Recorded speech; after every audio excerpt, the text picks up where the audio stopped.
ഈ പ്രോസ്റ്റേറ്റ് ക്യാൻസറിന്റെ കാര്യം പറയുമ്പോൾ ഒരേ സ്റ്റേജ് ഒരേ ഒരു സിറ്റുവേഷനിൽ ഉള്ള രണ്ടുപേർക്ക് രണ്ട് രീതിയിലത്തെ റിക്കവറി, ഒരാൾക്ക് റിക്കവറി ബെറ്ററാണ്, മറ്റൊരാൾക്ക് റിക്കവറി മോശമാണ്.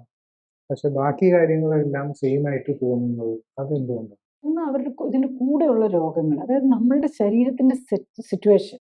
നമ്മളുടെ ശരീരത്തിൽ മറ്റു രോഗങ്ങളൊന്നുമില്ല, ഡയബറ്റീസോ ഹൈപ്പർ ടെൻഷനോ ഹാർട്ട് ഡിസീസോ ഒന്നുമില്ല, ഒബേസിറ്റിയോ ഒന്നും ഇല്ലാത്ത ഒരാൾക്ക് വരികയാണെങ്കിൽ അത് മിക്കവാറും മൈൽഡർ ഫോം ആയിരിക്കും. അത് മിക്കവാറും നമ്മൾ അത്രയും ഈ അസുഖങ്ങളൊന്നും ഇല്ലാത്ത ആൾ കുറച്ചും കൂടെ ഹെൽത്ത് കോൺഷ്യസ് ആയിട്ടുള്ള ആളായിരിക്കും.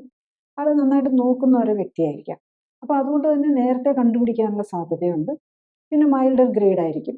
അതേസമയത്ത് സെയിം ഗ്രേഡും ഇത് സ്റ്റേജ് 1 ആയിരിക്കും, ഗ്രേഡ് 1 ഉള്ളെങ്കിൽ പോലും ആ മറ്റേ ഒരാൾക്ക് ഇതൊന്നും ഇല്ല, ഈ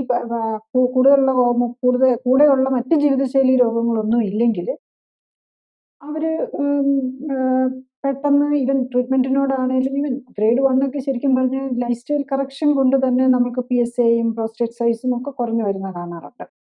പക്ഷേ ഈ സെയിം പേഷ്യന്റ് തന്നെ നമ്മൾ മോർ അഗ്രസീവ് ട്രീറ്റ്മെന്റ് എടുത്താൽ പോലും ഡയബറ്റീസും ഹൈപ്പർ ടെൻഷനും ഒക്കെ ഉള്ള ആളാണെങ്കിൽ അദ്ദേഹത്തിന്റെ ഇതിൽ സ്പ്രെഡിനും കൂടുതൽ ഫാസ്റ്ററായിട്ട് ഗ്രോ ചെയ്യാനും സ്പ്രെഡ് ചെയ്യാനും ഒക്കെ ഉള്ള സാധ്യത കൂടുതലായിരിക്കും. പിന്നെ ഇവർക്ക് മറ്റുള്ള അസുഖങ്ങളും കൂടി ഉള്ളപ്പം ടോളറേറ്റ് ചെയ്യാൻ ട്രീറ്റ്മെന്റ് ആയിട്ട് എടുക്കുകയാണെങ്കിൽ surgery, radiation, hormonal therapy, chemotherapy ഇതൊക്കെയാണല്ലോ വരുന്നത്.